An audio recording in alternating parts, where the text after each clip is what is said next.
ഹെബ്രായർ 7-ാം അധ്യായം. മെൽക്കിസദേക്കിന്റെ ക്രമപ്രകാരം പുരോഹിതൻ. രാജാക്കന്മാരെ വധിച്ചതിന് ശേഷം മടങ്ങിവന്ന അബ്രാഹത്തെ കണ്ടപ്പോൾ സലേമിന്റെ രാജാവും അത്യുന്നതനായ ദൈവത്തിന്റെ പുരോഹിതനുമായ മെൽക്കിസദേക്ക് അവനെ അനുഗ്രഹിച്ചു. സകലത്തിന്റെയും ദശാംശം അബ്രാഹാം അവന് നൽകി.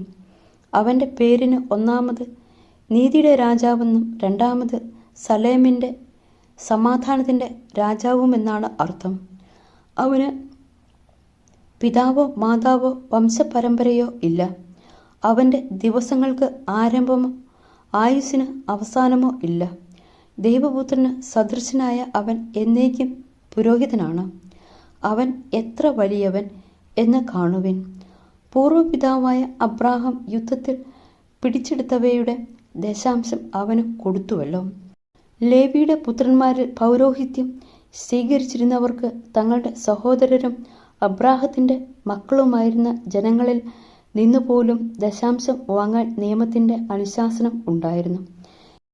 എന്നാൽ അവരുടെ വംശാവലിയിൽ പെടാതിരുന്നിട്ടും മെൽക്കിസദേക്ക് അബ്രാഹത്തിൽ നിന്ന് ദശാംശം വാങ്ങുകയും വാഗ്ദാനം സ്വീകരിച്ചിരുന്ന അബ്രാഹത്തെ അനുഗ്രഹിക്കുകയും ചെയ്തു.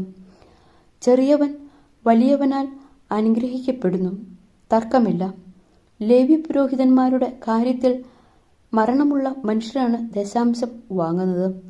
മെൽക്കിസദേക്കിന്റെ കാര്യത്തിലാകട്ടെ ജീവിച്ചിരിക്കുന്നുവെന്ന് സാക്ഷ്യമുള്ളവൻ വാങ്ങുന്നു. ദശാംശം വാങ്ങിയിരുന്ന ലേവി പോലും അബ്രാഹത്തിലൂടെ ദശാംശം കൊടുത്തു എന്ന് പറയാവുന്നതാണ്. എന്നാൽ മെൽക്കിസദേക്ക് അബ്രാഹത്തെ കണ്ടുമുട്ടുമ്പോൾ ലേവി അബ്രാഹത്തിന്റെ അജാത സന്താനം ആയിരുന്നു. ലേവ്യ പൗരോഹിത്യം വഴിയാണല്ലോ ജനങ്ങൾക്ക് നിയമം നൽകപ്പെട്ടത്. ആ പൗരോഹിത്യം വഴി പൂർണ്ണത പ്രാപിക്കാൻ കഴിയുമായിരുന്നെങ്കിൽ അഹ്റോന്റെ ക്രമത്തിൽ നിന്ന് വ്യത്യസ്തമായി മെൽക്കിസദേക്കിന്റെ ക്രമപ്രകാരം വേറൊരു പുരോഹിതൻ ഉണ്ടാവുക ആവശ്യമായിരുന്നു. പൗരോഹിത്യത്തിൽ വ്യത്യാസം വരുമ്പോൾ നിയമത്തിലും ആവശ്യം മാറ്റം വരുന്നു. ഇവയൊക്കെ ആരെക്കുറിച്ച് പറയപ്പെട്ടിരിക്കുന്നുവോ അവൻ വേറൊരു വംശത്തിൽപ്പെട്ടവനാണ്. ആ വംശത്തിൽ നിന്നാകട്ടെ ആരും ബലിപീഠത്തിങ്കിൽ ശുശ്രൂഷ ചെയ്തിട്ടുമില്ല. നമ്മുടെ കർത്താവ് ജനിച്ചതും യൂദായുടെ വംശത്തിലാണെന്ന് സ്പഷ്ടമാണ്. ഈ വംശത്തിന്റെ പൗരോഹിത്യത്തെക്കുറിച്ച് മോശ ഒന്നും പറഞ്ഞിട്ടില്ല. മെൽക്കിസദേക്കിന്റെ സാദൃശ്യത്തിൽ മറ്റൊരു പുരോഹിതൻ പ്രത്യക്ഷനാകുന്നതിൽ നിന്ന് ഇത് കൂടുതൽ വ്യക്തമാകുന്നു.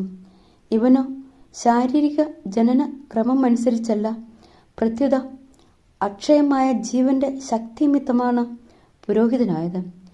എന്തെന്നാൽ നീ മെൽക്കിസദേക്കിന്റെ ക്രമപ്രകാരം എന്നേക്കും പുരോഹിതനാകുന്നു എന്ന് അവനെക്കുറിച്ച് സാക്ഷ്യമുണ്ട്. ആദ്യ കൽപ്പന അസാധുവാക്കപ്പെട്ടതും അതിൻ്റെ ബലഹീനതയും നിഷ്പ്രയോജനത്വവും കൊണ്ടാണ്.